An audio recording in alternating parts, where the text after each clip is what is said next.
Hello, hello.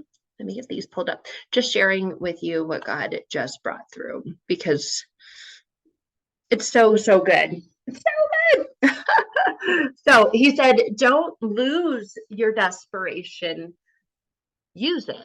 And I was like, what? So many people that I work with, myself included, presently, currently, depending on the particular certain thing, feel a sense of desperation.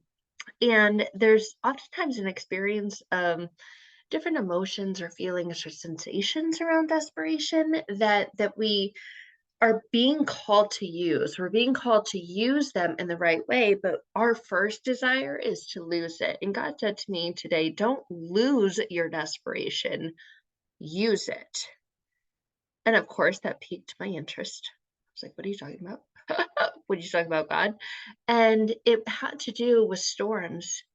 It might be right now because there's a storm coming. I live in Arizona, and so there's not often a lot of storms, but a lot of us live in an area where there's a lot of storms. And so I thank God there's not crazy big storms, hurricanes, tornadoes, all the things, right? Tsunamis, all the things that there could be. It's just generally hot and dry. And people will say, well, it's a dry heat. It's still a heat. It still feels like you're being baked in an oven majority of the year. But despite that, storms we get angry at, storms we get mad at, storms we generally turn our back to God in that we get mad. Why would you let me go through this thing? And I hear him always say, because I'm growing you through this thing, because I'm using this thing. A lot of us get mad, especially when we have pain from the past where we've been used, we've been manipulated, we've been controlled, right? We've been in that position of feeling like a submission, like I have to surrender, and I'm surrendering to things that are end up hurting me and ending up giving someone else the upper hand or the advantage. But the relationship with God isn't anything like that. Thank you, Lord. But we get mad at the storms. We get mad at the storms. We get angry at the storms, and we shake our little teeny tiny fists in God's great glorious mighty face, and we're like, why would you do this today? But he's coming to say, and he has already said, the storms are not meant to destroy you, they're meant to develop you. And a lot of us lose sight and lose track of this truth, and it's in the storms that we get desperate. And there's beauty in that because there's dependence in that. There's dependence on him, but most of us are living in dependence on ourselves, self-dependence, self-reliance, self-made. You hear it all the time all over the place, and it makes me cringe every time I hear those words, self-made. I'm like, there's not a single person walking this earth that is self-made. That is the truth. So just show me that you're just like living this isolated bubble and you made this incredible, glorious world for yourself. Well, no, that is not the way it goes, and that's not the way it works. But when we get into the state of desperation, we're being called to use it, not lose it. And a lot of us want to lose it. We want to get rid of it. We want to get out of the storm as fast as we can. And even that metaphor about the buffalo, right? They don't run from it. They walk in it and towards it so they get through it faster. Well, that's what God is calling us to do. But they turn and they face the source of the storm and where it's coming from. And if we were to see it as that he's not the source of the storm, or if he is, because he's got power and might over all things, and we go to him with all things always, and we just say, hey, here is everything, here's what I'm going through. How are you making a way through? And we ask him, and we seek and we search him in his heart and ask him open questions, curious questions, right? We're called to be childlike. Children are curious. They ask a lot of questions. If you have one, and sometimes it's annoying and you're like, oh, stop, stop with them. Hey, well, I don't know. But God calls us to be like that. And a lot of us feel that sense of desperation. We feel this sense of questioning and uncertainty and frustration within. I just recorded a podcast earlier this morning about the I don't know prayer. So it's super juicy. There's extra tidbits in there as well. It comes out on the 10th. So go check that out. Depending on when you're watching this, it will be there. It will be available. I think it's called I Don't Know and Juicy Bedroom Secrets. But don't lose your desperation. Use it. Storms are not meant to develop or not meant to destroy you. They're meant to develop you. And that is the truth. And a lot of people will say things like, when they're going through a storm, it ruined me. Or when they're looking back on a past storm that they went through, It almost ruined me. It was the death of me. And when we do that, we're calling in by the power of our word, we're calling that energy of death and darkness and destruction from the past, and we're neglecting everything that God wants us to see and wants us to use. We have strength, we have power, we have lessons from those past experiences that we thought at one time were going to destroy us, but we can choose to see the way they developed us, the way that they grew us, the way that they expanded us and deepened our dependency on him. So when we're in a right relationship with him, we understand that desperation leads to dependence, leads to us throwing our hands up and going, Lord, I don't know what's up. I don't know what's up with this. I don't know what to do with this. And coming to him and seeking him and asking him, what is up with this? What is the purpose of this? What is it you're trying to teach me?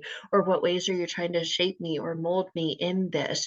Give me kingdom eyes to see. Lord, can I borrow your glasses? Let me see through your eyes, through your lens, because I surrender this. I place it in your hands because I don't know. I'm at a state of desperation, a state of dependency. And he's like, finally, now you see. But a lot of us are trying to make it our own way. We're trying to navigate and forge our own way, and we're trying to be so self-made. And he's like, I mean, go do your thing. If you want to be self-made, you want to be self-righteous, you want to be self-whatever, self-reliant, go do it. And I've got other videos way back in the past about how that's a trauma response, that self independence, the hyper independence, that the self awareness. I'm just so self aware. And God's like, I really don't care. I really don't care. How aware are you of me and my presence in your life? Or are you so focused on yourself that that is all you see? You look in the mirror and you see a reflection of yourself. Well, I no longer want that or strive for that or even praise or admire that. When I look in the mirror and I can see who God sees when he looks at me. He sees his son and he sees what his son has done. And every day I surrender to that. Let me live more like that. Make me into your image, Lord. Don't don't let me just see what I can see, because then in that we only see in the natural, and in that we see the problems, we see the storms, and we see that they're going to engulf us and they're going to take over us and they're going to consume us, and then we begin to feel that and we begin to experience that and we begin to get trapped in that. We begin to say things like, oh, that ruined me. No, that's a lie. That's the representation of a false belief.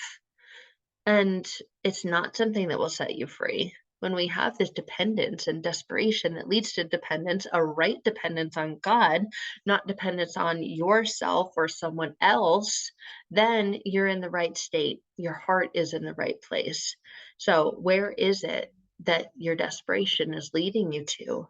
Who is your desperation leading you to? Is it leading you back to you, that you need to figure this out? You need to make a plan, and you need to stick with the plan, and you need to follow it. You need to be the man or the woman with the plan, and you don't deviate from it, or you so fixated on it, right?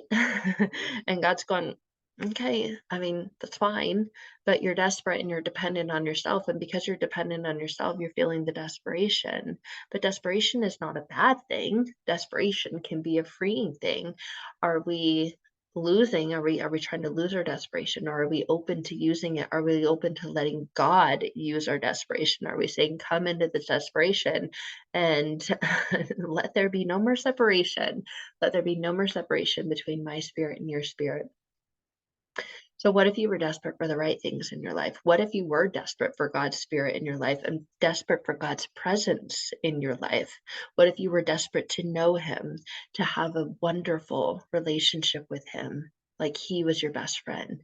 And what if you were desperate to know his good plans for you over the desperation you are to know what your good plans for you are, in your own will, in your own way, in your own thoughts, in your own feelings, in your own emotions, in your own frequency, right? All of the phrases that we like to use and the things that we like to try to tap into. Well, there's nothing like being in the presence of God's presence and his spirit, your spirit connected with his spirit. And oftentimes we have to go through desperate times and go through a lot of storms before we say, I'm tired of the closed doors. I'm tired of this. And I seek you in this, and get to that place of desperation. of going through the storms and navigating through them to find him. Because you'll find it. You'll find him in your desperation. But a lot of us continuously and perpetually seek other things outside of him. So he's going to continue to allow us to experience desperation, because desperation can lead to dependence on him. And so when we ask the question, why? And he says, because I want to invite you inside. I want to invite you into this relationship with me so that you can see what you've been calling out for me to see. I've heard you every time you've called out.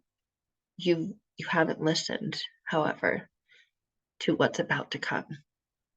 And a lot of times we go, oh, there's warnings. Oh, yeah, there are warning signs. This is what's going to happen. There's natural consequences and there's supernatural consequences as well.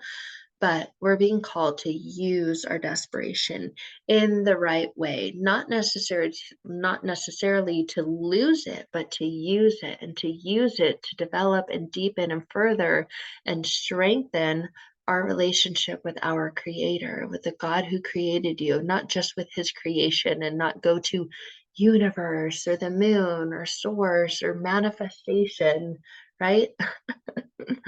Oh goodness, don't even get me started on that. But understand that storms were meant to develop you, not destroy you.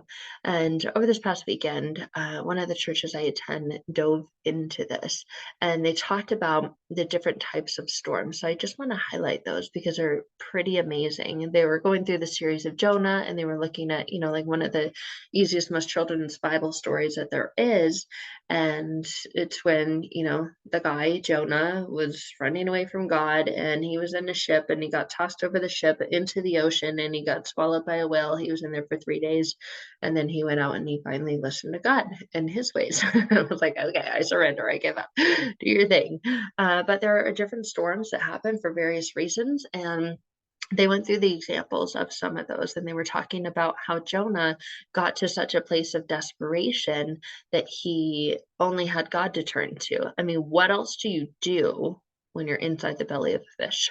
Whether you believe the story or not, was a whale, was a fish, like, I can debate over that all day long if you want. But what else do you do? You're sitting there like, all right, God, I'll finally talk to you. I'll finally talk to you. You got my attention. I got swallowed by a giant fish. What else am I going to do in here except pray that he poops me out, right? But then in prayer, you're talking to God and you're like, however you want to get me out, whether he wants to blow me out the top or shoot me out the back, I don't care. Just get me out of that. Oh, it's gross in here. And you might be questioning, like, how in the world did I get here? How did I end up here? What happened? How do I get out of here? I don't know. I didn't bring my pocket knife with me to cut my way out. Like all of the things that we say and we hear our minds say when we're in places of desperation and dependence, and the same representation of wondering, how did I get here? I don't know, but I want out of here. Sometimes God allows us to get there so that we will finally listen in our state of depression, in our state of, desperation, and cry and call for help. Get me out of here. Someone, anyone up there? And God's like, yeah, I'm here. Been here the whole time. But the different storms that happen for various reasons. And some of the examples are storms which simply happen because we have an enemy who desires to kill us, who desires to kill, steal, and destroy. That is the enemy. His name is Satan. He is the father of lies. His name translates to accuser. So he's going to continuously accuse you. And his greatest tool to accuse you is your mind, is what is getting in your mind and allowing you to believe the lies. And so when we believe the lies, a lot of times it can lead us down a road of lies that lead to storms, and we experience the impact of the storm inside, and those are what are called satanic storms. And then there's sudden storms. There's storms which happen because we live in a fallen world that since the beginning has been affected by sin, and storms just sometimes erupt with no rhyme or reason. Those are just like the sudden storms, like the loss of a loved one or the ending of a relationship, and you're going, what? Right? So those are sudden storms, and they also further drive our dependence on God and our relationship with Him and coming to Him, taking that pain to Him. And it's a beautiful thing. And it's not, no storm is going to feel beautiful in the midst of the storm, right? But a lot of times they're on purpose, they're necessary because we've gotten either too comfortable or parts of us have gotten hardened, parts of us have been shut off to um to him and to our dependence on him, and we get into that self-righteousness, into the self-madeness, into the doing it our own wayness. And he's like, it's time for me to wake you, shake you, take you, and break you somewhere better, but I've got to till up the soil. But a lot of times we're living with a hard soil and it needs to be turned up and turned over. And that's the benefit, the beauty, and the purpose of the storms in our lives, because they tear up and turn up and chill up the soil that has gotten a little hard crust on the top, because nothing can grow in hard soil. So he needs to soften it and turn it over and restore it. Maybe add some things to it. I'm not a farmer, but you kind of get the idea.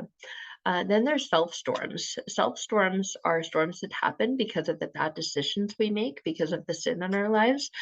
She called them DIY storms, and I loved that. They're just bad decisions or poor decisions, and a lot of us know. And looking back on self-made storms or DIY storms, we know, and we know that we knew, and we chose to. Like, yeah, I just felt like it. I did it anyway. I knew what could have happened as a result to that. Take, for example, I've had a DUI in the past. I know so many people that have, and I was actually talking with someone who recently shared that they had one and they felt really bad for it. And I was like, I know more people who've had one than people who haven't, and they're based on decisions. It's an awful, horrible decision. You should not make it, but a lot of us make it, and there's a consequence to getting caught for that, right? And that's like a self-made storm, like getting mad that you got caught or you had to go through everything that you had to go through after to kind of make it right, right? And hopefully help you make better decisions next time. Doesn't mean you're bad if you drink, but it is bad to drink and drive. So that was the self-storm. And thankfully, hopefully you got caught and no one got hurt, and then you did what you needed to do, and then you make new decisions next time. Yeah. So then there's storms by association. Sometimes the storms that we face are not because of a bad decision that we've made, but they're because of the results and impact of a decision that someone else has made. And they're made by a person whose life impacts your life, someone whose life is intertwined by your life. If you have children or, teenage children, there's decisions that they make that impact your life. So that's this storm by association. Maybe your husband, maybe your wife, or whoever it is that you're really closely connected to, they make a decision to do something and they get caught in a storm, and you get caught and brought into the storm with them. That's the storm by association. And then there's sovereign storms. There's storms that God allows in our lives. So we're like, why would you do this? If you're such a glorious and graceful and loving God, why would you allow this storm in my life? But those are the sovereign storms, the storms that God allows into our lives. They're not sent to harm us. They're sent to help us. They're not tragedy. They're not sickness. They're storms that test our strength. They're storms that test our character, that develop our character, expose our character, and can grow our character and our faith. Again, it's all back to this dependency on Him, this reliance on Him. These are storms, the sovereign storms that are helps that He sends to help mature us, to help strengthen us, and to help bring us back to Him. Because sometimes we wander, sometimes we go our own way.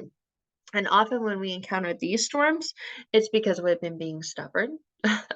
We've been being prideful, right? The original sin. We've refused to submit. We've refused to give in. We say, no, no, I don't need any help. I've got it. That's just the spirit of self-righteousness. And we are refusing to submit to God's will for our lives. And He wants to grow us, to develop us, to strengthen us. But again, that hard, rocky soil of stubbornness, He's got to break that open. So a lot of times He allows us to experience a storm to be broken open, to get into a state of desperation, and then says, don't lose the desperation. Use it to draw near to me, use it to come to me. This is meant to develop you, not to destroy you. And that is the truth. So what if we were desperate for him and dependent on him more than we are dependent on ourselves and our own self-righteousness? What if we were desperate for the right things in our life and desperate to know him and his good plans for us? And a lot of us just feel like, oh, I'm stuck. Well, that's good. Let's celebrate being stuck in a storm, because then we can come to him. And sometimes, unfortunately, that's the only place that many people will choose to finally go to him. And he's been sitting there all along, waiting patiently, saying, I've got great things for you, and I want them for you. And you're saying that you want them for you too. So what do we got to do? And then you're like, oh man, well, I guess what we had to do was go through one of those crazy storms. Okay, I'm in. I'm in. And finally, it's like, good, we can work with that when you say yes to being all in. So sometimes the desperation is to get you to say yes to the incredible, beautiful, wonderful, glorious things that he has for you, that he desires for you, that he wants for you. But you've got to know him in order to let those in. So don't lose your desperation. Use it, and use it for good. Use it for glory. Use it for his purposes over your own purposes. So hopefully this helps shine some light on maybe the storms that you've been going through in your life, the purpose for them, the reason for them, and help you understand more about the desperation and how it really truly can be a gift if you let it be one, because everything is a gift from him and to you, to expand you, to grow you, to develop you, and to strengthen you. So, if you're ready to dive into more of this kind of conversation, this kind of understanding, this topic, I invite you into our incredible God led monthly membership. It's called In. You'll find information in the description below this video for that. Or if you're interested in working one to one privately to get to the core and the root of the internal subconscious beliefs that you have that are maybe preventing that, of feeling safe to trust, right? A lot of us we have human trust issues, and we project that on our supernatural trust issues, on our relational trust issues when it comes to having a relationship with God. He himself by nature is relational, and a lot of us, because of our human relationships, we're impacted by our spiritual relationship with our creator, with our heavenly father. So when you're ready to dive into that and remove the internal blocks around that and really deepen and develop your trust and your faith in the most incredible ways, and I'd love to connect with you. We can talk about working together privately and personally when it comes to that. But either way, you will find links in the description below this video for that. I love you guys, and I will talk to you soon. Bye for now.